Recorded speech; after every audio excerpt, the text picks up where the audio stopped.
porque desmarcaram aí comigo. Eu estou com todos os sábados preenchidos até o primeiro sábado de março de 2019.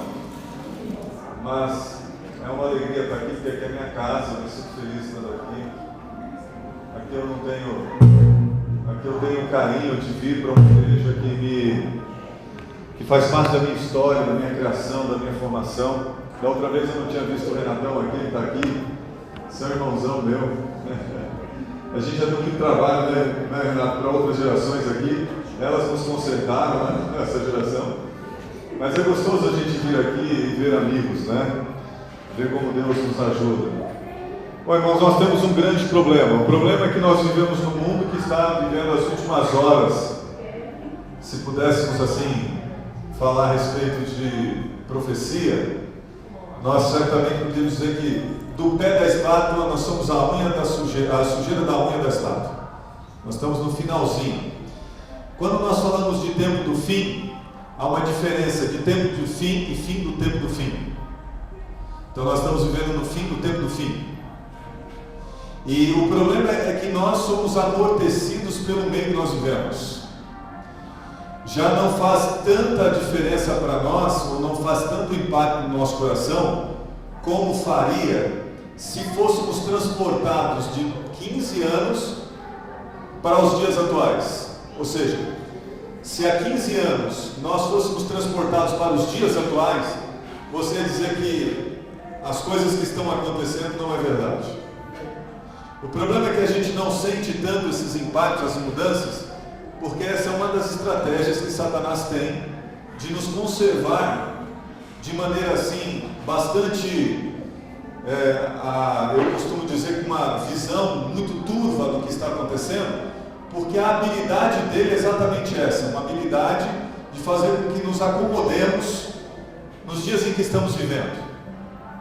Você vai se lembrar que em 2 Timóteo, no capítulo 4, versículo 9, é a última carta de Timóteo escrita, de Paulo escrita, e também é a segunda epístola que ele escreve ao discípulo dele, que é Timóteo. Ele está preso em Roma, ele já sabe qual vai ser a situação dele, como que vai terminar tudo isso. Você se lembra que no versículo 6 ele fala: você já sabe que estou sendo oferecido como libação, ou seja, libação é um termo para falar que ele é uma oferta. Ele está novo ainda, está forte, é muito inteligente, foi o maior escritor da Bíblia, o que mais sistematizou o cristianismo. E quando ele está terminando os dias dele, que ele sabe que a guilhotina romana vai cortar a sua cabeça, em vez dele ficar triste, aborrecido, obrigado a questionar para Deus e fazer jejum para Deus livrar da morte, ele exorta a igreja. Capítulo 4, versículo 1, ele fala o quê?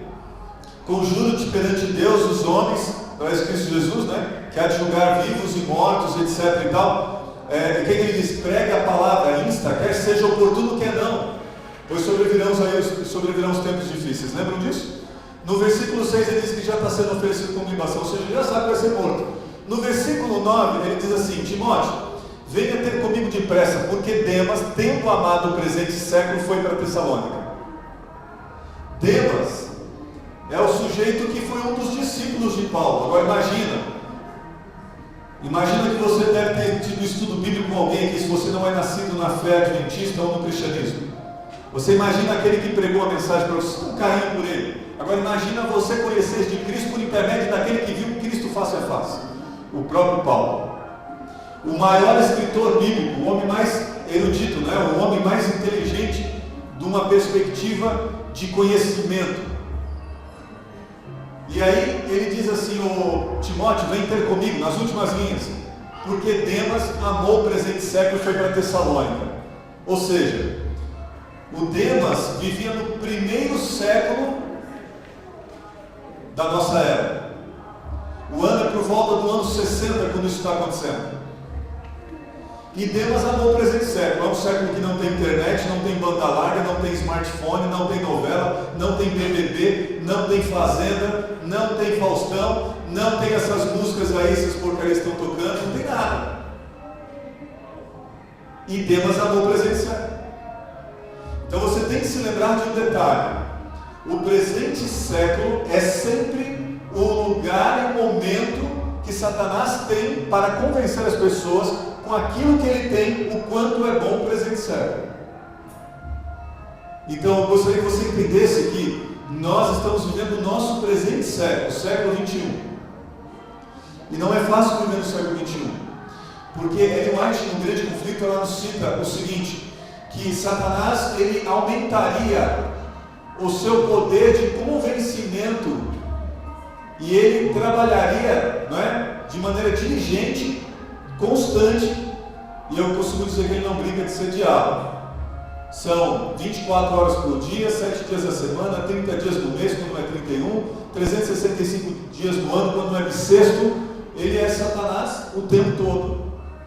E o plano dele é um plano contrário de Deus. E a maneira como ele faz para ele destruir o plano de Deus é colocar os filhos de Deus contra Deus, vivendo o governo que ele tem para essa terra. Então olha que interessante. Eu não sei se daqui, quando eu estava aqui da outra vez, eu fiz essa matemática com vocês aqui. Não sei se vocês se lembram. Quantos aproximadamente são os números de habitantes do planeta Terra?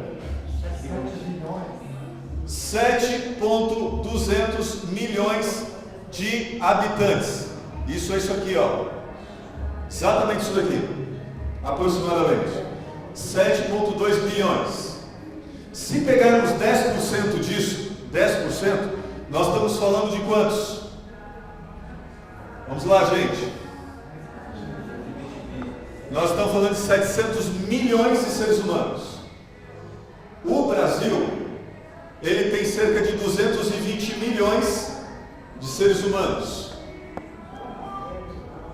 Isso significa dizer que se aqui é 10%, nós temos cerca de 3%, a população brasileira é cerca de 3% da população mundial. Então, se eu pegar 1% da população mundial, quanto vai ser? 1%. 72 o quê? 72 milhões de habitantes. 1% da humanidade significa 72 milhões de habitantes. Quantos milhões de adventistas nós temos no planeta? Entre 18 a 20 milhões. Vamos ser bonzinho e colocar 20 milhões? 20 milhões. Ok? 20 milhões de adventistas. Correto ou não? Quanto que é 20 milhões de adventistas perto da população brasileira? 10%. A quantidade total, olha só, a quantidade total da população brasileira corresponde a 3% da população mundial, estão entendendo? E a população total dos adventistas no mundo corresponde a 10% da nossa população brasileira. Vocês estão entendendo alguma coisa aí? Vocês vão entender. Agora, na década de 70, até a década de 70, essa igreja, queridos, ela tinha cerca de 76% desta igreja era missional ou missiológica. Você dizia aqui na igreja: irmãos, amanhã nós vamos ter aqui entrega de panfletos em todo o bairro, do mais pequenino, do menorzinho ao maior desta igreja, do idoso, todos estavam na porta da igreja 1h30 da tarde. 76% da igreja era aferição.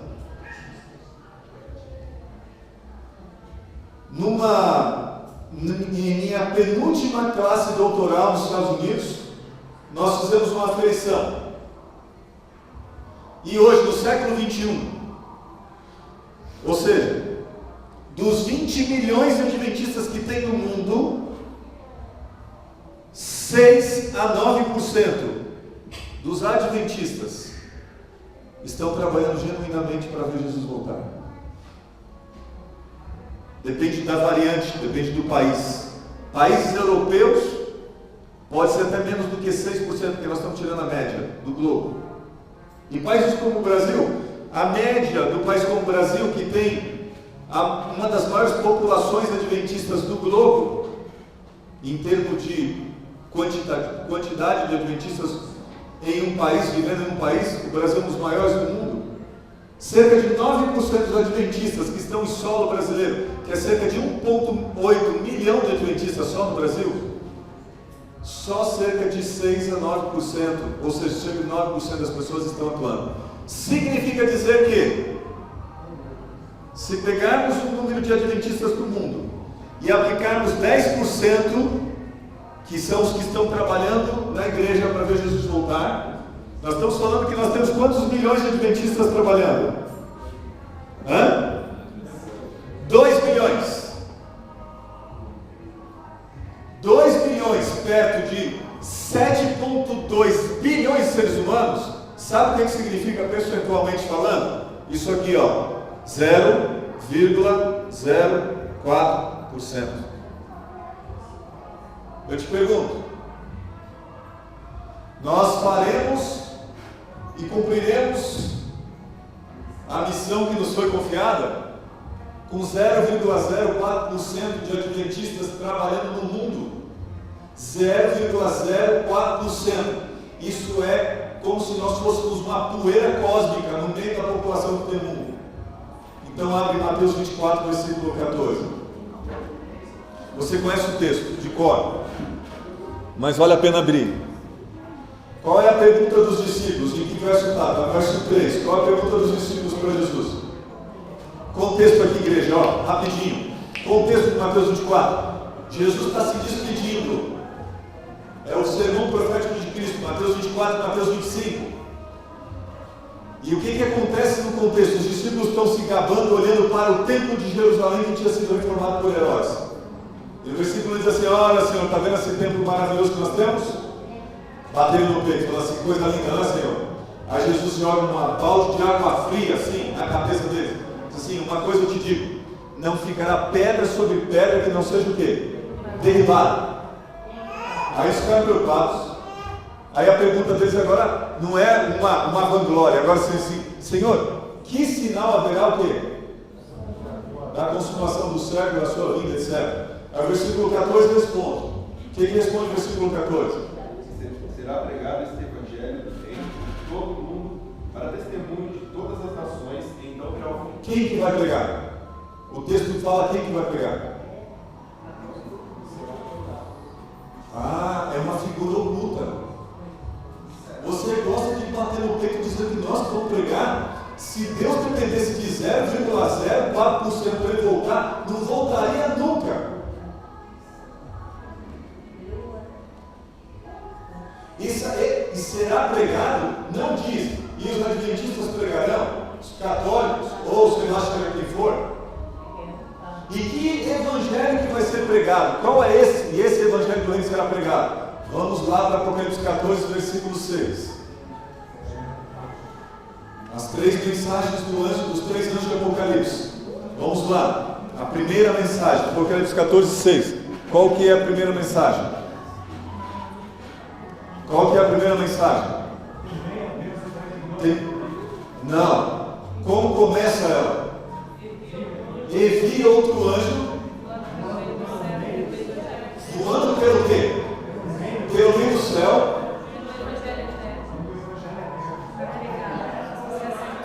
Para dentro quem? O que tem esse anjo? Eu posso tirar esse trem daqui? Posso me ajudar, Renatão? Você tem que grifar essa palavra. Evangelho eterno. É a primeira e a única vez que aparece na Bíblia esse termo, Evangelho eterno. Essa expressão não aparece em nenhum outro canto da Bíblia. A palavra Evangelho aparece. A palavra eterno também aparece. Agora a expressão Evangelho eterno é única vez. E ela aparece no fim do tempo do fim. Então o primeiro anjo do Apocalipse, ele tem uma missão: pregar o Evangelho o quê? Opa! Por que agora o Evangelho, o que quer dizer Evangelho? Evangelho, não é isso? Eu estou errado? Eterno. Eu vou dizer por quê, eu posso escrever errado. Eu estou estudando nesse momento 6 línguas na minha tese doutoral, minha cabeça faz confusão, eu peço desculpa. Às vezes eu ponho uma grafia que não é em português, por isso que eu tenho que olhar e me concentrar. Então é o seguinte, evangelho e o quê? Eterno. Por que o anjo de Apocalipse está falando que tem que pregar o evangelho eterno?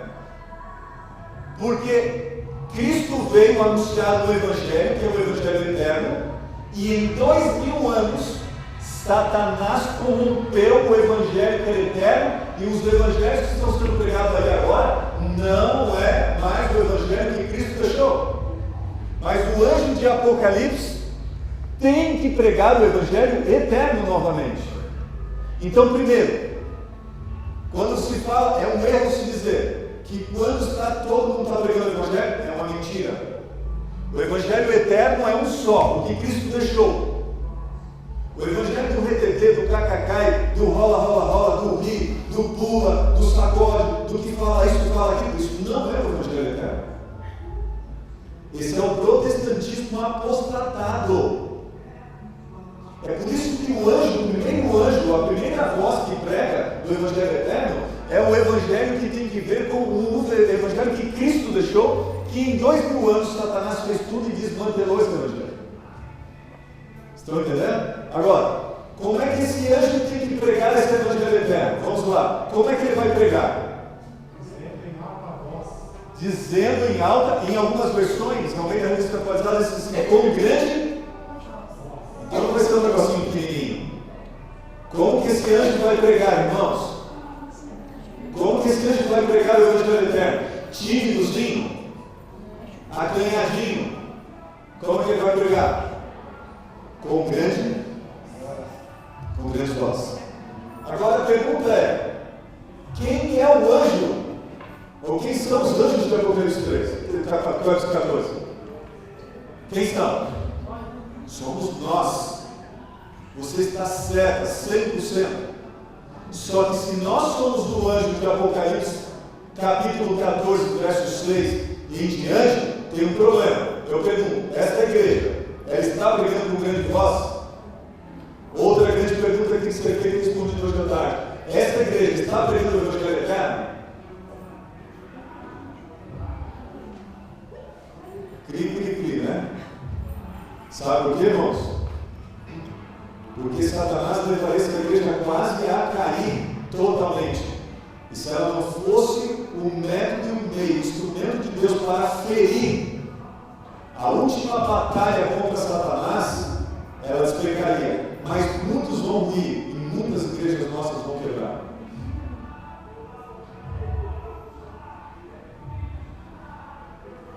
Então, vamos dar uma olhada agora em Gálatas 4:4, rapidinho, uma olhada, a gente vai abrir para as perguntas. Eu só vou fazer essa consideração, rapidinho. Gálatas 4:4, o apóstolo Paulo, escrevendo a igreja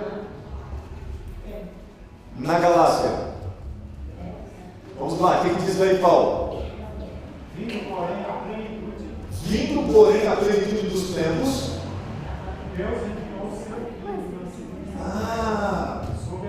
quando Jesus veio a primeira vez, a profecia do Antigo Testamento apontava para a primeira vinda de Cristo. Ele não veio nem atrasado nem adiantado. Jesus veio como? Como? Na plenitude do tempo. Eu pergunto para você, quando Jesus voltar a segunda vez nessa terra, ele virá novamente na plenitude dos? Nem atrasado nem adiantado. Então você tem esse negócio de você falar, você trabalhando ou não, você sendo um cristão, adventista do dia, pregando o evangelho eterno, ou não, com grande voz ou não, Jesus virá no tempo certíssimo. Amém? Amém. E esse evangelho do reino, Cristo fala lá em Mateus 24:14, será pregado? O quê? A todo mundo. Então virá o quê? Quem vai pregar? Com você sentadão ou não, com você dando estudo bíblico ou não, com você sendo sem vergonha ou não, com você sendo um bom membro ou não, com você dormindo à tarde no sábado à tarde ou não, com você fazendo festa ou não, com você distraído ou não, esse evangelho, Jesus virá na plenitude dos. Mas é demais, falou, pastor. Se num contexto de que, se nós acreditássemos naquela mensagem que havia sido dada no seu tempo, e todos nós clamando, e os corações sendo abertos, despertados, Deus poderia ter dito, porque todo mundo, ela não está dizendo que Jesus mudaria a sua data. Ele não está equivocado. Ele não colocou uma data equivocada. Ele está colocando dentro de uma projeção que, se a igreja tivesse se despertado, coisa que não aconteceu, como não aconteceu hoje, como não está acontecendo hoje. E quando foi dada a primeira mensagem angélica?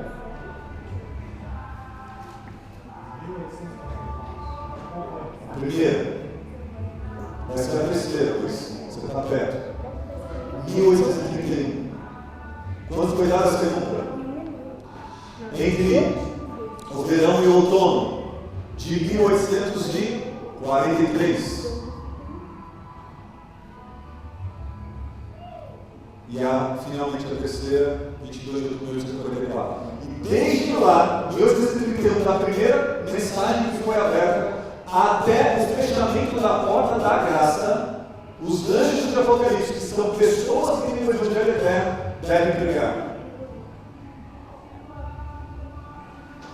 Quantos entendem essa mensagem? Ninguém.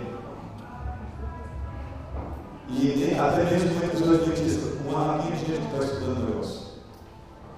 Bom, dado isso daqui, nós somos uma poeirinha cósmica, 0,04% do planeta fala do Evangelho eterno.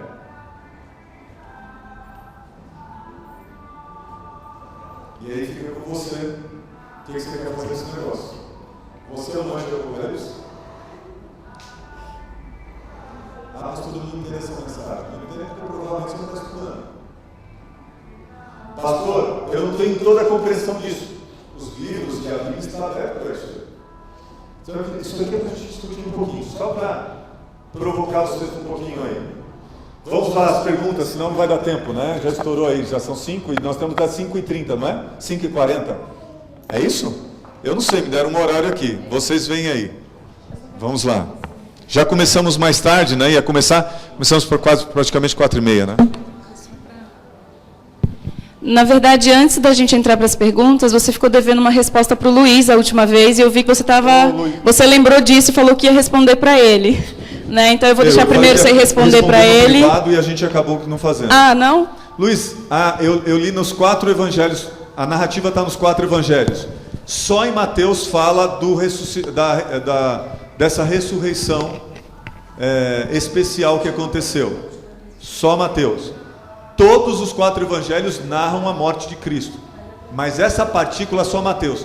Assim como Marcos cita uma coisa que Mateus não cita, Lucas outra coisa. Por exemplo, o centurião que reconheceu que Jesus realmente era, é Lucas que fala. Quando é o sorteio da capa de Cristo, é Marcos que fala. Quando vai para João, João já narra um outro aspecto da morte de Cristo. Então, essa particularidade que você colocou é uma questão que a gente tem que ver porque assim, o Novo Testamento todo foi escrito no grego koiné. A palavra koiné no grego significa comum, era o grego comum do tempo de Cristo. Este grego não é mais falado nos nossos dias, é uma língua morta, não é o mesmo grego que está sendo falado. A grafia é a mesma, a estrutura de escrita é a mesma, mas não é a mesma. Eles não reconhecem, os gregos de hoje, salvo aqueles que estudam a língua, sabem falar o grego do tempo de Cristo. Quando você pega os manuscritos bíblicos, os mais antigos, todos eles são unciais. O que é um manuscrito uncial? São todas letras caixa altas em grego, é como se nós estivéssemos escrevendo em maiúsculo, e não tem ponto, não tem vírgula, não tem acento, não tem nada, é tudo junto.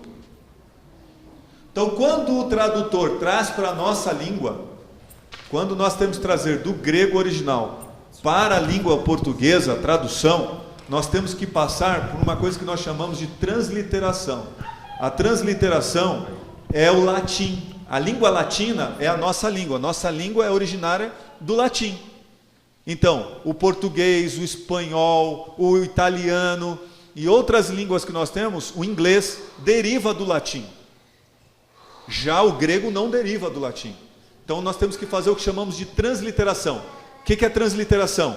É pegar a grafia grega que nós não sabemos escrever. Não tem a grafia do japonês que é cheia de coisa? A grafia grega, por exemplo. Vocês devem conhecer a grafia grega, né?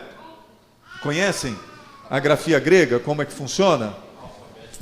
Por exemplo, se eu vou escrever outro aqui, ó, alós, essa é uma grafia grega, parecida com a nossa, não é? Se eu for colocar, por exemplo, pater, olha só o que é pater. Pater é essa linguagem aqui. Pater é pai. Então, por exemplo, se eu falar no Pai Nosso do tempo de Cristo lá, né? Não tem vírgula, não tem ponto, não tem nada.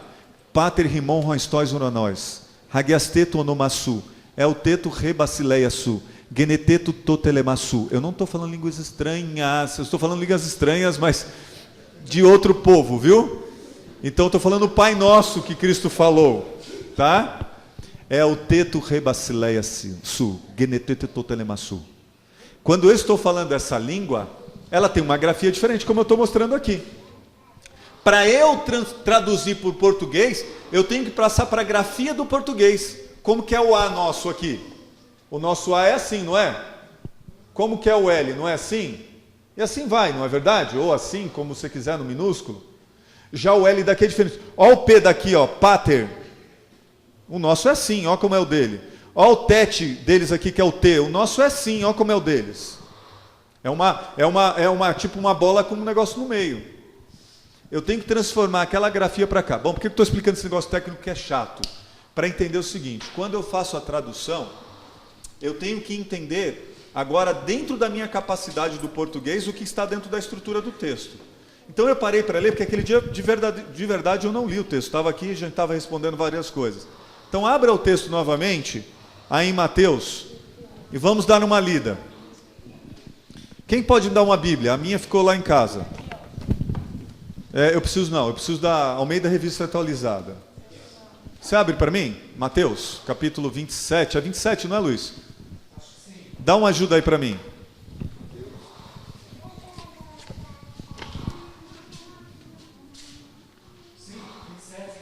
É isso mesmo. Daqui, deixa eu só ler aqui. Olha aqui, queridos, eu vou ler com vocês para vocês entenderem, tá? Tá, joia. Obrigado.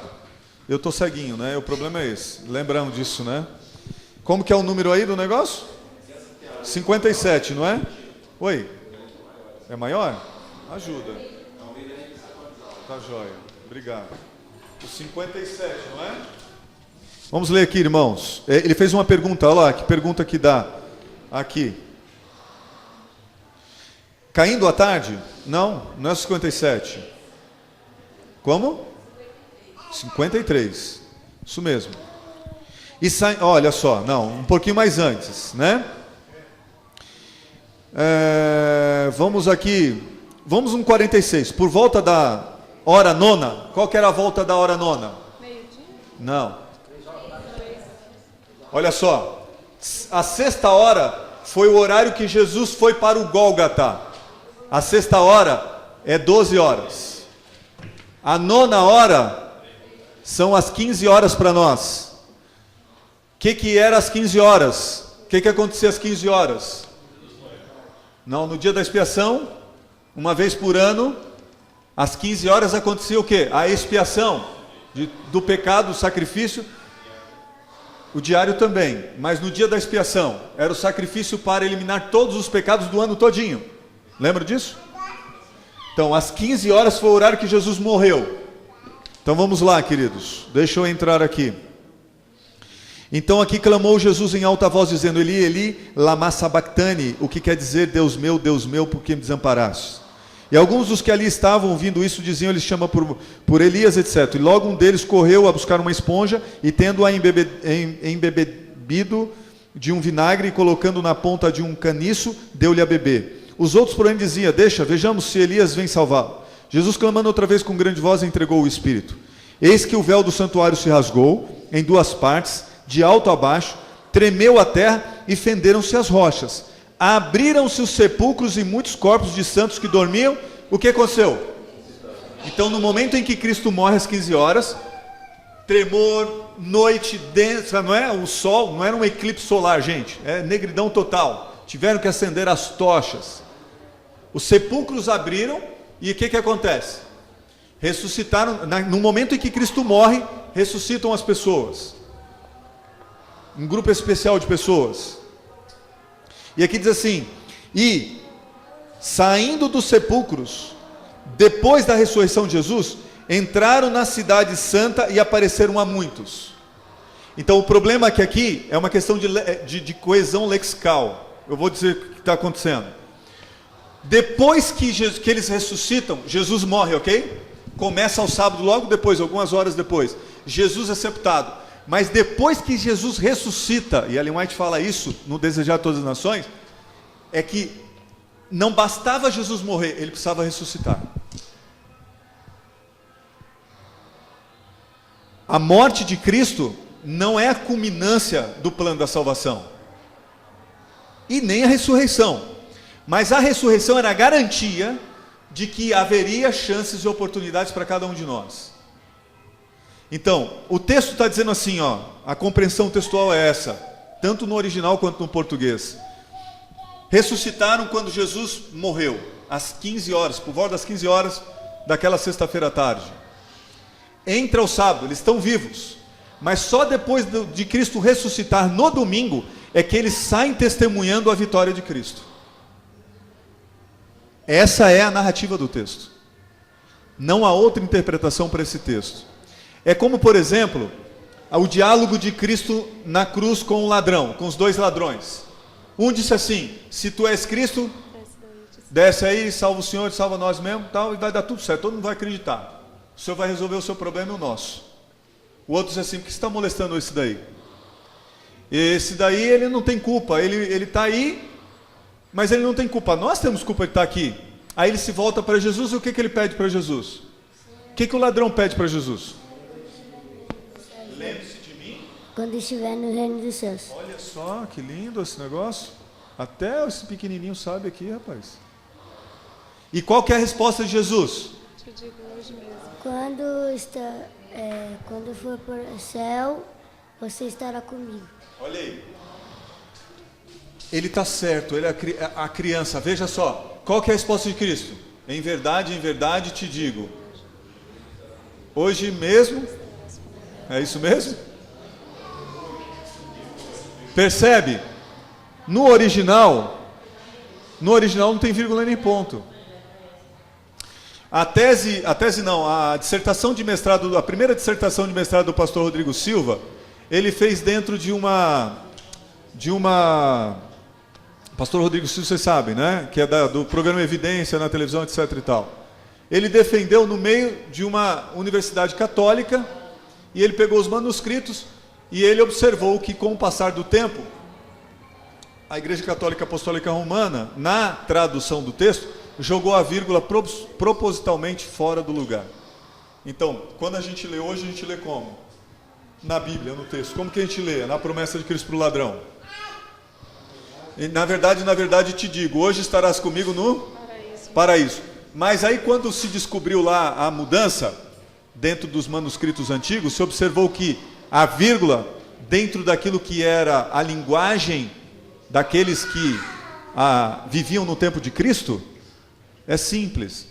Em verdade te digo, hoje estarás comigo no paraíso. Aqui está acontecendo o mesmo fenômeno, Luiz. O mesmo fenômeno. A vírgula tinha que estar antes do depois. Porque daí dá sentido para que você pudesse colocar que depois que Cristo ressuscitou no domingo pela manhã, é que começou o ministério que eles tinham, que dava mais ou menos uns 38 dias, antes deles irem com Cristo para o céu, em Atos capítulo 1. Lembre-se, da morte de Cristo até o momento que Cristo subiu à cruz, passaram-se 40 dias. Se eles começaram a testemunhar, exatamente, quando Cristo foi assunto ao céu, em Atos capítulo 1, quando eles começaram a testemunhar de que aqueles que ele haviam matado era o verdadeiro Cristo, o Messias prometido, eles ficaram 38 dias falando isso na orelha daquele povo. E todo mundo vendo assim, puxa vida. Olha aí. E eles sabiam quem eram aquelas pessoas. Então eles ficaram ainda 38 dias dando testemunho de Jesus. Então aí é só uma questão de não concordância, mas gramática. A maneira como se está se colocando a estrutura textual. Mas é muito simples. Eles ressuscitam com Jesus, mas só na ressurreição de Cristo que eles começam a dar testemunhos de que aquele que ele matou ressuscitou e vai ser assunto ao céu e vai voltar com grande poder e grande glória. Esse é o ponto. Tudo bem? Não pode compreender então que eles ficaram guardando aquele sábado. Claro. Vivos. Não no sepulcro. Eles ressuscitam. Eles ressuscitam e eles guardam aquele dia e a partir do domingo eles podem, quem sabe, ter ido para a casa de Maria, de algum dos discípulos que estava ali. A gente não tem essa base bíblica para colocar. Exatamente. Sim, mas não dentro do sepulcro. Eles ressuscitam na sexta-feira à tarde. Eles ressuscitam na sexta-feira à tarde. Eles só começam a dar testemunho de Cristo no primeiro dia da semana. Entende? A questão é essa. Agora, onde eles ficaram? De sexta-feira às 15 horas da tarde até o domingo de manhã, a gente não tem base para colocar isso. A gente não tem base para colocar isso. Certamente não ficaram nos sepulcros. É isso que eu estou tentando dizer. Agora, onde ficaram, em que casa ficou, não sei. Agora, que o testemunho deles começou a ser dado no domingo, isso é certo. Tá? Lembre-se que até domingo de manhã, o que Pilatos mandou colocar? Um selo, uma pedra, mandou fechar. E um anjo poderoso foi lá e fez o quê? Chamou Jesus, resolveu todo o problema. Então, até isso acontecer, eles ficaram apenas ressuscitados, como sendo um daqueles que são as primícias daqueles que ressuscitarão em Cristo, né? Tá bom? E foram para o céu, viu, gente? Esses foram para o céu. Agora, o filho da viúva de Naim, o Lázaro, e a outra lá que ele ressuscitou, a filha de Jairo, esses três passaram pela morte de novo. Agora, esses aí não. Foram trasladados ao céu. Tanto a palavra transladado como trasladado cabe, mas é melhor falar trasladado. Todos esses que ressuscitaram naquela sexta-feira foram trasladados com Cristo quando Jesus subiu ao céu. O Lázaro ficou, o filho da viúva de Naim ficou, e depois morreu de idade, ou outra do sabe lá do que, e a filhinha de Jairo havia sido ressuscitada também. Só para fazer essa separação. Tá bom? Muito bem, alguma outra pergunta?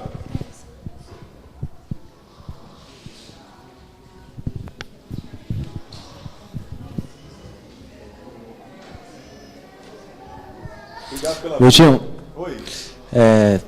tem uma dúvida, que assim que é bem recorrente, ainda mais nos dias que nós vivemos. Sim. A questão de nós como cristãos, de adventistas, que pregamos uma mensagem, né, o Evangelho Eterno. Muitas vezes as pessoas confundem, né, o que Paulo fala com relação, né, a se tornar judeu, né, para pegar os judeus e assim por diante. E muitas vezes nós pegamos coisas lá fora e trazemos para dentro da igreja para poder estar pregando o Evangelho aqui dentro da igreja. Eu queria que você falasse um pouquinho a respeito disso e com essa relação de muitas vezes estarmos misturando, né, o santo com o profano. Às vezes pegar uma imagem, às vezes pegar até mesmo algo lá de fora, um programa de televisão, e às vezes trazer para dentro da igreja, para poder chamar a atenção dos membros. Eu queria que você falasse um pouquinho a respeito disso, né? Até que ponto, né? Se é que nós podemos fazer isso, até que ponto nós podemos, né, ir com relação a essas atividades. Então, o maior problema é que é o seguinte: à medida que a gente evangeliza o mundo seculariza a igreja. Essa é uma troca que você não tem como conter. Mas ai daquele que por quem é dada essa oportunidade, ou se oferece como oportunidade para secularizar a igreja. O que acontece, eu estou falando esse tema, eu vou ficar 20 dias todas as manhãs falando esse tema para um grupo. A secularização da igreja. Então, quando a gente pega a questão da Bíblia, o que é uma cosmovisão? A cosmovisão é a visão geral bíblica. A cosmovisão bíblica é divina. Ponto. Então, quando eu olho para a Bíblia, eu vou encontrar, e devo encontrar, na maior parte das vezes, uma dissonância completa com a cosmovisão da humanidade. Então nós chamamos de cosmovisão humanística. Em outras palavras, o que o homem gosta de fazer, o que ele está fazendo, o que ele está procurando, etc. e tal. Hoje, por exemplo, o que você encontra? Você encontra uma humanidade que decidiu ter dentro do seu código ético o politicamente correto. Isso não é bíblico. Eu vou dar um exemplo de uma coisa que é politicamente correta dentro da igreja. Vamos falar do mundo agora. Mas porque a igreja reflete o mundo em que ela vive. Todos nós sabemos que nós somos frutos do meio, não deveríamos. Cristo falou, estou indo para junto de ti, em João capítulo 17, que é a oração sacerdotal de Cristo. Oração sacerdotal, queridos, é porque Cristo, como sacerdote da sua igreja, ele está ministrando diante do Pai, ele está oferecendo diante do Pai um rogo, um clamor pelos seus filhos. Ele diz assim, eu vou para junto de ti. Eles, em contrapartida, vão ficar nesse mundo, mas eles não são desse mundo. Por que Cristo falou que eles não são desse mundo, que nós que decidimos não somos desse mundo? Ele não está querendo dizer que nós somos ETs. Ele está querendo dizer que nós não compactuamos com os valores e princípios dessa cosmovisão humanística, mas a bíblica. E se nós seguirmos a Bíblia, nós vamos estar completamente desafinados do mundo. Uma coisa ou outra não dá para conviver. Eu vou mostrar para vocês na prática. Por exemplo, essa cosmovisão bíblica que a gente coloca, ela trabalha com uma coisa chamada dicotômica. Outras coisas eu vou falar para vocês aqui. Ela só entende o que é santo e o que é o quê? Profano, ok? O que é profano? E a cosmovisão humanística? E essa cosmovisão humanística, o que ela entende? Cada vez mais ela está desconsiderando o santo. Mas eu vou colocar o santo porque ela ainda trabalha dentro desse aspecto. Mas cada vez mais ela desconsidera isso daqui. Aí do outro lado, ela fala do profano. Cada vez mais ela também não quer falar de profano. Do que a cosmovisão do mundo quer falar? Ela quer falar do que chamam de secular, ou alguns chamam de comum. Então, na visão da humanidade que anda sem Deus, eles costumam dizer que o que você está fazendo não é nem santo nem profano, é uma coisa secular, uma coisa comum. Mas Deus polariza as coisas. Deus coloca assim: você vai fazer sexo, ou ele vai ser sagrado ou ele vai ser profano. Se for dentro do casamento, do matrimônio, com a pessoa certa, da maneira certa, como Deus orientou, é santo. Fora desses parâmetros, é profano. Eu vou jogar bola. Se eu vou jogar bola, ou é santo ou é profano na cosmovisão bíblica. Eu vou ali para brincar, e aí eu estou brincando. Se eu estou brincando para mexer o meu corpo, transpirar e fazer bem para o meu corpo, e me alegrar com o irmão, isso é santo aos olhos de Deus. Se for para eu ir lá e promover o meu ego, promover a discussão, a briga, a luta, etc., o que é isso daí? Profano. Só que o mundo diz assim: não, isso é secular, isso é comum, tem nada a ver. Então, enquanto a Bíblia ela polariza, a humanidade ela pulveriza, ela mistura o santo com o secular, com o comum e com o profano. Então, na verdade, ela cria um modelo que tudo pode, desde que você queira, porque a meta do homem é que você seja feliz. Então o sujeito vai e casa na igreja. Aí ele não escolheu bem o par dele, escolheu lá meia boca. Ele só quis saber da curva, das pernas, das coxas, da barriga de tanquinho, que depois vira o cesto da máquina. É sempre assim. Aí o sujeito vai e casa, ele não faz as medidas que Deus pediu, ele não é prudente, ele não dá o tempo, ele não faz a leitura da outra pessoa, ele não vê como a outra pessoa convive, ele não faz nada disso. Veja, eu não conheço a vida de ninguém aqui, viu? E faz tanto tempo que eu não estou aqui, eu não sei quem é você assim, alguns aqui, mas se for o teu caso aí, segura aí nos bancos aí. Então o que acontece? A pessoa olha para si e diz, o que ela fala? Ela diz assim, ah pastor, quantos chegam para mim? Olha pastor, não consigo mais viver com aquela pessoa, mas o que aconteceu? Alguma quebra dos votos matrimoniais? Não. Ele morreu? Não. E o que você quer? Pastor, eu não aguento mais viver com essa pessoa, eu quero a separação, eu posso me separar? Claro que pode. Se você está com uma pessoa e você está vendo que vai perder o céu, pode separar. A questão é o seguinte, filho, parou por aqui. É casticidade, né? Você está afim disso? Está interessado disso? Ah não pastor, eu não estou. Eu sou muito jovem ainda. Você é muito jovem. E por que você não quer? Não pastor, mas como que eu vou viver com isso daqui? Como eu vou parar a minha vida? Pastor, mas isso é um absurdo. Deus não quer que eu seja feliz? Claro que Ele quer que seja feliz. Ele está desde o momento que você estava olhando para esse camarada que você casou com ele, tentando mostrar para você que com ele você não seria feliz.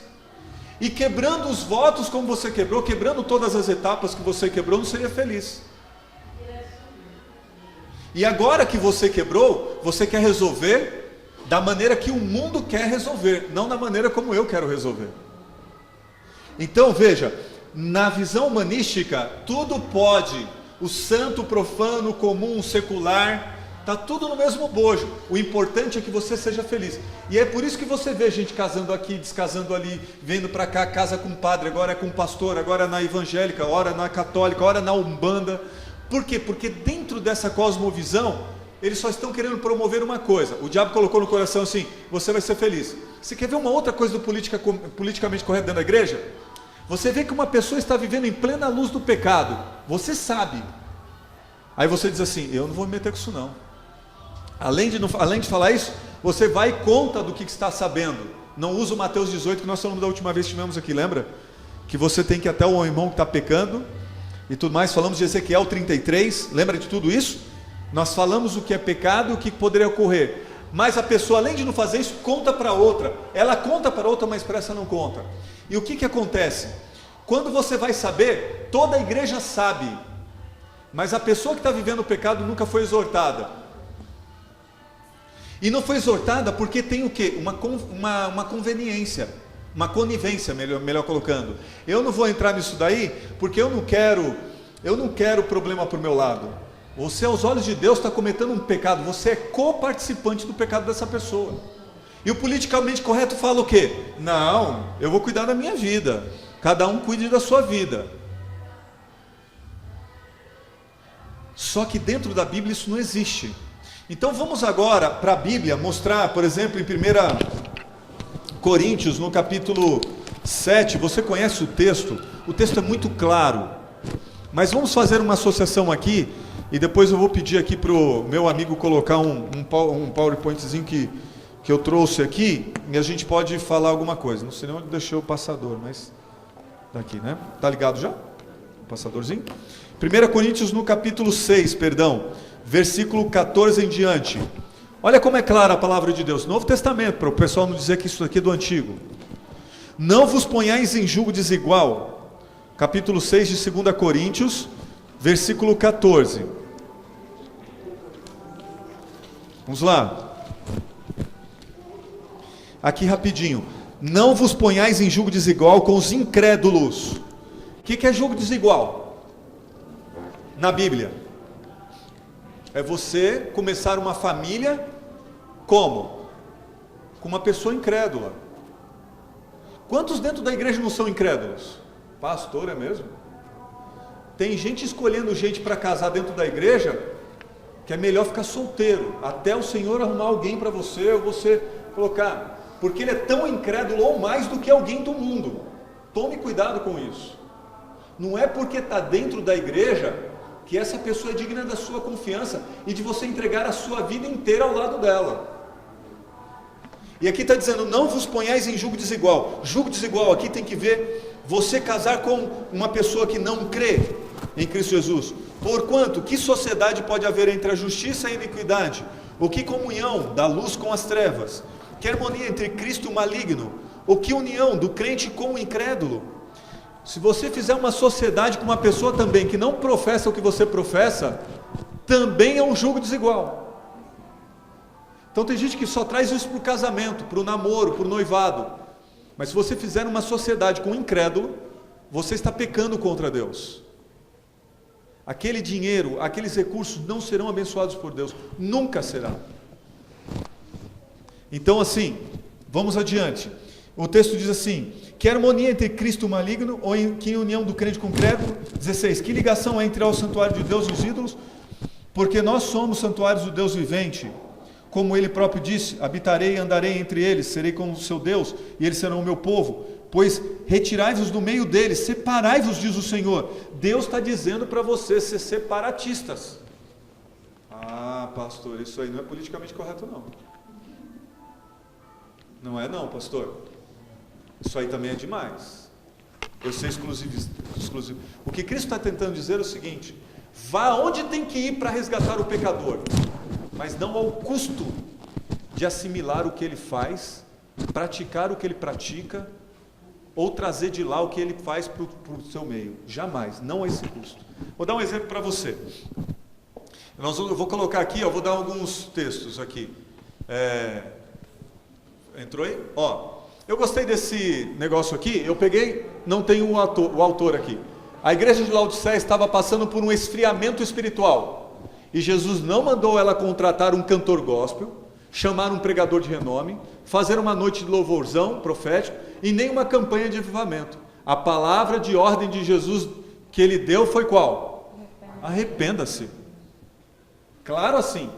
Abre lá em Apocalipse no capítulo 3, no primeiro versículo que fala de Laodiceia, se não me engano é o versículo 7 ou 8. Me ajuda, Renato, se é o 7 ou 8.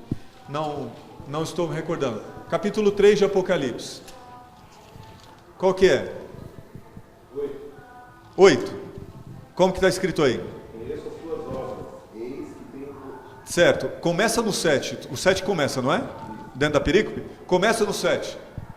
Ao anjo da igreja em Filadélfia... Não. Eu quero de Laodiceia, desculpa. É o 14.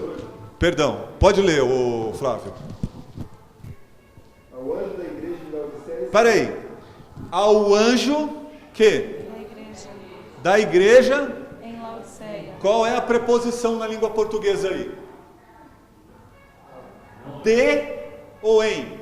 Em. Que lindo essa tradução. Deus é perfeito. Ao anjo da igreja em Laodiceia, escreve. A igreja, ela não é de Laodiceia, ela está em e por que você fala que a nossa igreja é Laodiceia?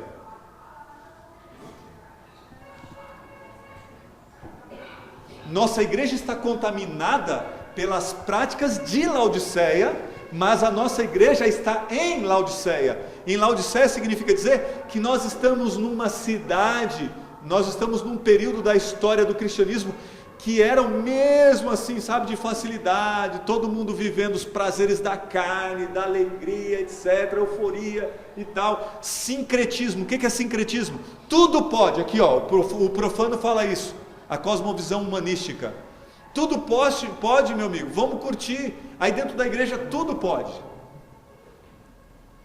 Então vamos lá, ao anjo da igreja em Laodiceia, escreve. O que Jesus fala para essa igreja de Laodiceia, que está em Laodiceia? O que ele fala? Veja, essa igreja não é de Laodiceia, ela está em Laodiceia. Essas coisas diz o Amém. Estas coisas diz o Amém. A testemunha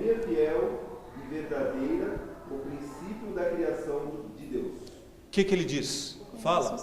Conheço. Veja, está na primeira pessoa. Olha como muda. Aquele que diz, está na terceira pessoa do singular. Quando vai para esse versículo, que se eu não me engano é o 16, é o 16, conheço as tuas obras? 15. O 15. Vai para a primeira pessoa. Agora é Jesus, porque para todas as igrejas é Jesus que fala que conhece. Aí Jesus agora diz assim: conheço o quê? As tuas obras. Como que é essa igreja? Essa igreja que está em Laodiceia, como que ela é? Ela nem é fria e nem quente. Ela é como, irmãos? Ela dá vômito, ânsia de vômito, dá vontade de vomitar essa igreja. Essa igreja nossa que está em Laodiceia é uma igreja que dá nojo. E o que Jesus está falando para ela ser? Ou fria, isso é o que? Radicalismo. Só que essa igreja tem uma síndrome. Ela ama ser morna, nojenta. Ela tem essa síndrome. Ela ama flertar com o mundo. E Cristo está agora sendo radical. Quem dera se fosse o quê? Frio ou quente. Eu prefiro ver você gelado no mundo, curtindo, fazendo tudo quanto é que tem que fazer, do que você ser quem você é dentro dessa igreja. Então, o que a igreja está fazendo? Show gospel, pregador de renome, louvorzão profético. Acabei, estava vindo agora para casa, abri meu Facebook ali para ver um negócio que eu estava para pegar um texto aqui para trazer para vocês. O cara, vem para o louvorzão essa noite. Um sujeito aí da igreja adventista, chamando o povo.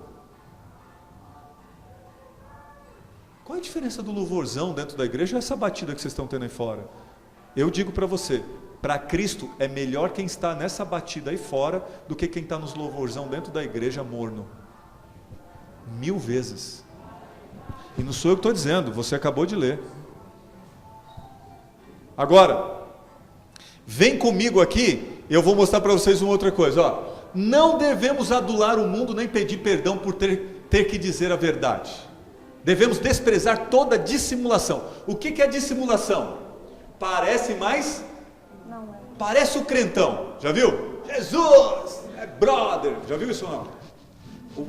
Você olha assim a quem? Parece o quê? Dissimulação é uma coisa satânica. Sabe por quê? É a artimanha de Satanás. Satanás, ele usa algo que parece ser louvor, adoração, reavivamento, reforma, mas parece, não é, é uma coisa dissimulada. Parece tanto que você fala assim, esse negócio é de Jesus. Parece ou não parece? E arrasta muita gente. Então o que ela fala? Nós devemos desprezar toda a dissimulação, não é uma ou outra, toda. Então, aqui dentro da igreja, se há dissimulador, despreze.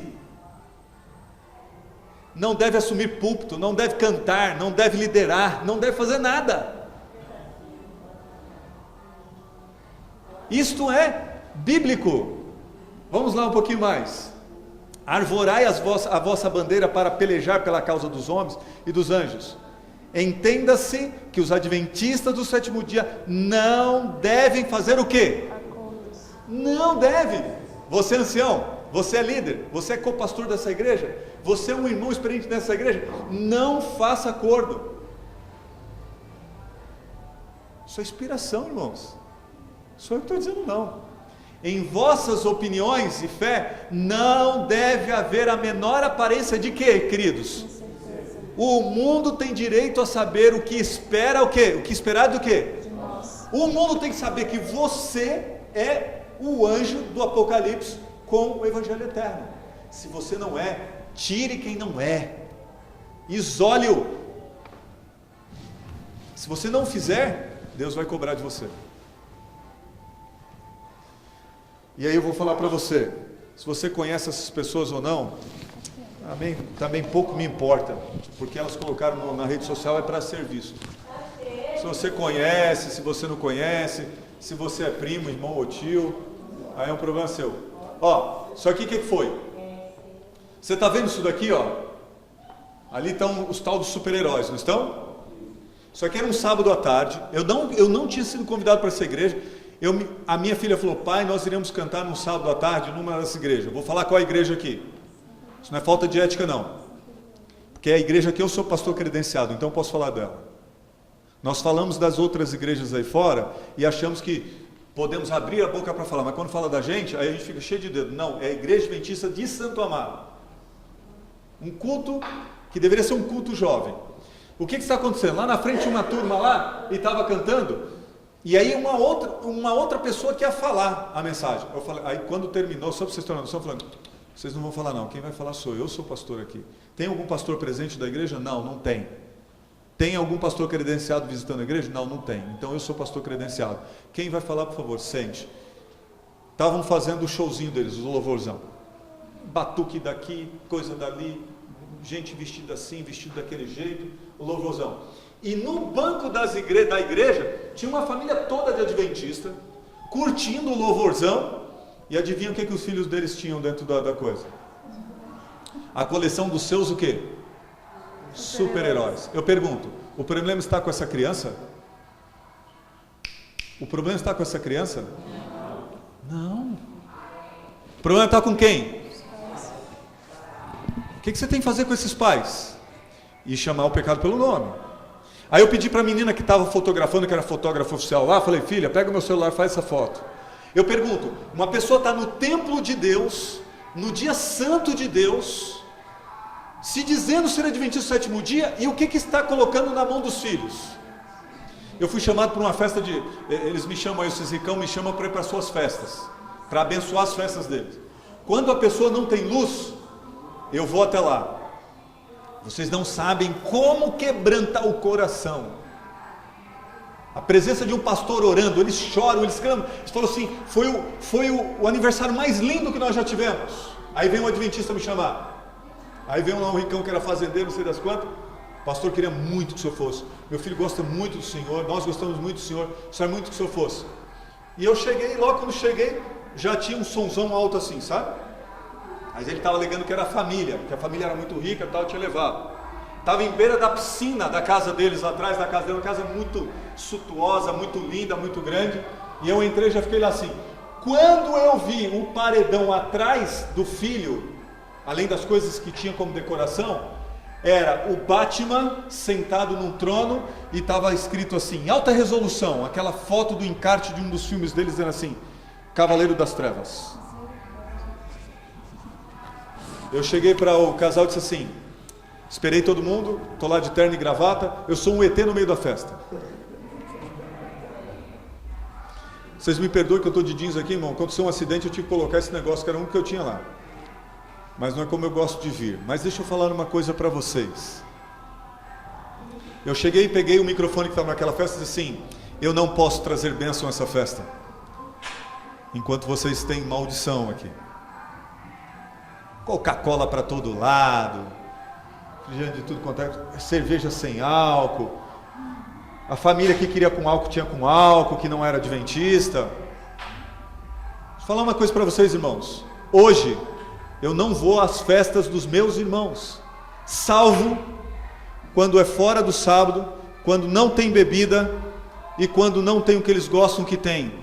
Os meus 3 irmãos estão fora da igreja. O diabo não brinca de ser diabo. Comecei falando isso aqui. Ele não brinca de ser diabo. Ellen White fala em Mente, Caráter e Personalidade, volume 2, que se ele pudesse, o diabo, ele nos amassaria como uma folha de papel.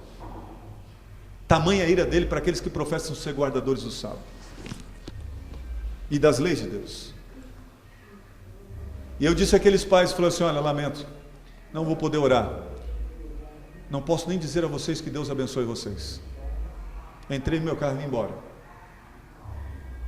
E depois, passar do tempo, aquela família veio atrás de mim. Pastor, nós ficamos um pouco assim. Eu falei, vocês estão em pecado. Se vocês fizerem uma festa dessa de novo, o nome de vocês vai para a comissão da igreja. Que sociedade há entre os incrédulos, o maligno e Deus? O texto que você acabou de ler, qual? E quantos de vocês aí não dá essas porcarias para os seus filhos? Não dá o Xbox, não dá o Playstation, não dá os jogos todas as semanas assistindo horas e horas, e o menino não sabe nem o título da lição da escola sabatina? Eu estou mentindo? então você está em sociedade com o mundo, e o mundo, ele tem uma visão que é o seguinte: não existe santo e profano, tudo pode, desde que você queira ser feliz. Um pouquinho mais adiante, se é teu primo, teu tio, vai aparecer aí na televisão, aí você liga para eles assim, ó, o pastor tá, cadê o negocinho de mudar? Você roubou também, né? Aqui, ó, muito bem, essa turma trabalha em uma das nossas associações, festa a rigor, o filho já está de Batman, o pai eu não sei que personagem é, a mãe é uma vampira, a outra é uma coisa, isso aqui é festa de adventistas, e postam no Facebook. Então se você está indo em festinha de anos 60, festinha caipira, festinha não sei o que, no seu acampamento, na sua igreja, eu vou falar uma coisa para você, você está levantando a mão contra Deus, e vou dizer mais, queridos, está revelado. Que sociedade há entre a igreja e o mundo? Tem gente que fala que não vai no carnaval, mas faz retiro espiritual e traz os blocos carnavalescos para dentro dos seus acampamentos. Aí a festinha do milho, a festinha caipira, as meninas tudo de roupinha apertada, os meninos tudo sexy, tá todo mundo flertando todo mundo azarando, todo mundo olhando, os casados olhando para a solteira olhando para os casados. E assim está nossos retiros. E a gente está falando que a gente está fazendo um retiro espiritual. Eu cheguei nos lugares aí para ser pastor, e logo quando cheguei estava para acontecer o acampamento, o retiro espiritual que eles diziam, de período de carnaval aí fora. E quando cheguei lá dentro, logo assim, na primeira noite, eu já saí da minha barraca porque eu não sabia que aquela barraca era do pastor, e tinha umas meninas conversando em perto. Eu tenho vergonha de falar uma das palavras das tantas que elas falaram. Aí eu já saí e falei: o que está acontecendo aqui? Vocês são adventistas? Eu não sabia quem era. Aí ficaram tudo azul, amarelo, e eu já tirei 2 que estavam com bebidas alcoólicas dentro da barraca, e fui levando antes de terminar o acampamento, um dia e meio antes do acampamento. Suspende o acampamento, o pastor está suspendendo. Eu falei assim: em Cristo eu tenho essa autoridade, todo mundo para casa. Eu quero conversar com todos os diretores de JA, eu quero conversar com todos os responsáveis que estão fazendo isso. A começar já pela comida, era pão com margarina e chocolate, era tudo que tinha, de manhã e de noite. Pessoas com a cabeça completamente embotada, e festa da carne acontecendo solto. Eu falei: vocês estão querendo falar? Vocês estão querendo dizer para mim que essa é a igreja que está pregando o evangelho eterno? Essa é a igreja que está pregando o evangelho eterno, irmãos? Você acha mesmo? Estamos muito equivocados. Olha o que diz esse camarada aqui, ó. Martin Lloyd Jones, né? Ele diz assim: o falso profeta adora falar sobre o quê? Amor. Muito raramente falará sobre o quê? Justiça e ira de Deus. Só isso já faz dele o quê? Tem gente falando de amor e graça aqui o tempo todo, fazendo festinha, passando a mão na cabeça de todo mundo. É um falso profeta. Não deve fazer.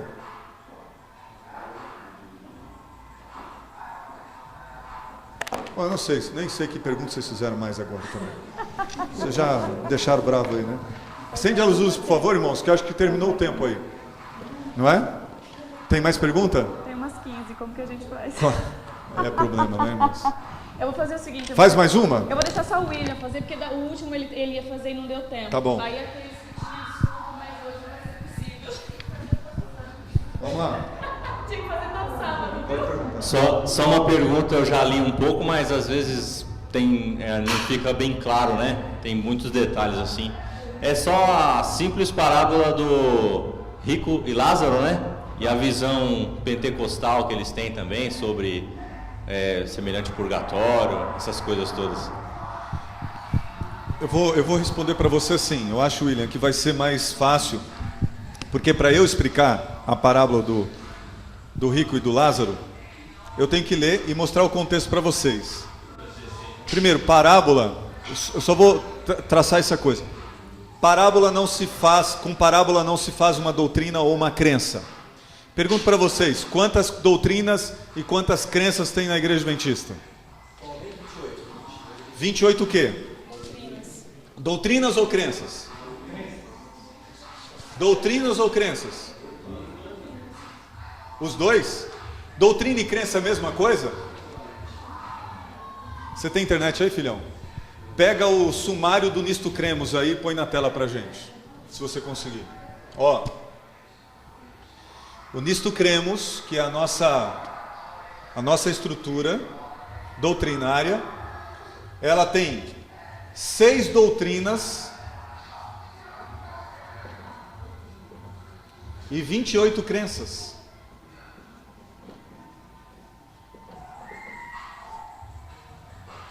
Para cada doutrina, uma quantidade de crenças sobe.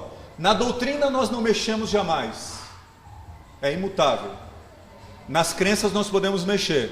Ou aumentamos o número de crenças, ou alcançamos uma luz maior que Deus vai nos dando através dos estudos, da oração, etc., que essa igreja vai tendo, e nós vamos complementando. Então, se você olhar a estrutura do Nisto Cremos, você vai ver 6 doutrinas e um tanto de crenças para cada doutrina que fecham 28. Entenderam isso? Uma doutrina ou uma crença não pode ser fundamentada jamais em parábolas. Tá difícil, né? Quer ver? Tá difícil. Não pode. Parábola, ela ajuda a construir, ela traz elementos didáticos, e parábolas geralmente foram utilizadas por Cristo, quase que 100% delas, para construir uma estrutura, uma ideia de maneira didática, para você entender o que Deus estava querendo transmitir, o que Cristo estava querendo transmitir com aquela mensagem. Então, se eu pegar a parábola do Lázaro e do rico, a Igreja Católica Apostólica Romana e todos os protestantes apostatados, que se apostataram do Evangelho Eterno, eles compram a ideia de que aquela parábola está falando de um estágio intermediário do inferno e o céu. A Igreja Católica Apostólica Romana construiu a teologia do purgatório com ela. Estão entendendo vocês? Então não dá para você construir uma doutrina ou uma crença em cima de uma parábola. Jesus estava falando ali de uma questão que não tem nada a ver de inferno e céu. E a gente teria que ter muito tempo para estar explicando isso detalhadamente, porque eu vejo algumas explicações, elas são muito superficiais, e como tais, às vezes a pessoa sai mais confusa do que deveria. Olha lá, tá vendo? Ó, 1, 2, 3, 4, 5, 6 doutrinas, estão vendo? E para cada doutrina, a doutrina de Deus, quantas crenças temos? 5. Para a doutrina do homem, quantas? Para a doutrina da salvação, quantas? Para a doutrina da igreja? 6. Para a doutrina da vida cristã, 5. Para a doutrina dos últimos eventos, 5. Se você somar, dá 28 aqui. Se você somar, dá 6 aqui. 6 doutrinas, 28 crenças. Queridos, pasmem. Eu fui chamado para falar para pastores, uma união. A maior parte dos pastores nem sabiam disso. Esse negócio você tem que buscar, amigo. Salvação é um negócio Deixa eu só dizer uma coisa para você. Eu acho que eu falei isso da última vez, se não falei, deixa eu falar. Pare de pregar de Golias e Davi. Pare de pregar de Monte Carmelo com Elias. Para de pregar do êxodo do povo de Israel. Para de pregar de Abraão. Para de pregar de Jonas. Para de pregar de... Por favor, gente, a mensagem para o tempo presente é Cristo em seu santuário. Essa é a mensagem presente. E ninguém da igreja conhece essa mensagem, com raríssimas exceções. Se eu perguntar dentro dessa igreja, quando ela estiver lutada dentro do sábado, quem sabe sistematizar a mensagem presente, que é Cristo em seu santuário,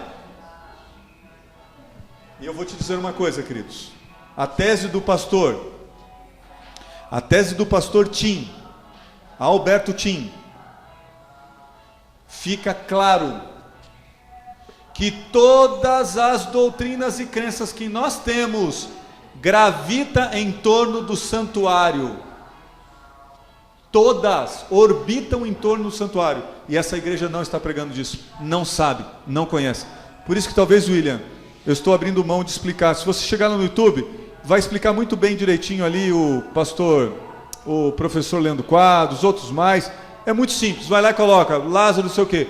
Nós temos que começar a fazer perguntas, o que Cristo está fazendo no seu santuário? O que Ele de fato está fazendo? Parece que Cristo está lá assim como um filhinho teimoso assim para o pai. Ah, Jesus, olha lá, o Luiz pediu perdão daquele pecado que ele fez. Por favor, Deus, eu gosto dele, perdoa, por favor, eu sou advogado, o Senhor falou e tal. Deixa eu dizer uma coisa, isso é um besterol. O papel de Cristo no santuário celestial, você deveria saber de frente para trás, de trás para frente, porque sem conhecer isso, o diabo vai te enganar com as milhares, milhões e bilhões de enganos que ele está fazendo usando a Bíblia aí fora. Então por isso que a turminha está falando de uma graça barata que virou uma desgraça dentro da igreja. Virou uma desgraça dentro da igreja. As pessoas falarem de graça, que você é o bibelô, que você é o pupilo de Jesus, que Ele te ama, etc. E que você pode fazer o que você quiser, que está tudo resolvido no plano dele. Deixa eu dizer uma coisa, eu falei isso da última vez, eu vou afirmar. O maior atributo de Deus é a santidade dele. Levíticos 20, versículo 7. Sede santos, porque eu, Senhor, seu Deus, sou o quê? Santo. Estão entendendo, irmãos? Nós precisamos discutir sobre Cristo e seu santuário e as 3 mensagens angélicas. Aí você vai estar seguro no lugar que você está sentadão, que o seu nome está escrito na igreja, que aí você vai entender o que nós estamos vivendo. Só termino dizendo assim, há 5 anos, eu não conseguia fazer a projeção do mundo que eu tenho hoje, profeticamente falando. E eu tenho uma palestra dizendo assim, tem uma palestra que eu dou, que é uma semana dessa palestra, dizendo assim, uma geração que deseja, entre aspas, o céu, mas sob condições. Eu quero ir para o céu, Senhor, mas do meu jeitão, da forma como eu quero. E aí a gente estuda a curva no meio da sociedade que influenciou a igreja a assimilar essa questão. Então a galera está aí, fazendo festa. E os últimos pregos da arca estão sendo pregados. Em breve, a porta da arca vai estar fechada. E muitos dos seus construtores estarão para o lado de fora. Que não sejam os irmãos que eu amo desta igreja querida, chamada Campo dos Ferreiras. Que Deus abençoe você. Bom, nós queremos agradecer a todos que vieram. Como eu disse no começo, maiores beneficiados somos nós. Eu quero pedir desculpa, porque a gente ainda tinha aqui umas 15 perguntas, mas o tempo não nos permite. Mas eu tenho certeza que essas que foram respondidas são de crescimento espiritual valiosíssimo para mim e para você, que nós tenhamos consciência disso. E essa eu tenho certeza que não vai ser a última vez, né? Eu tenho certeza, a gente já vai... Eu concordo com o que a Cíntia disse, acho que a gente tinha que ter CJAs assim todo sábado. Né? Todo sábado, né, Luiz? Eu também concordo. Mas, infelizmente, devido à disponibilidade do Miltinho e outras coisas, ele tem outros afazeres, nós não podemos, infelizmente, mas teremos outras oportunidades, talvez com outros pastores também, né, Luiz? Como você disse. E nós queremos agradecer imensamente. Eu quero convidar o Tennyson aqui para fazer uma oração.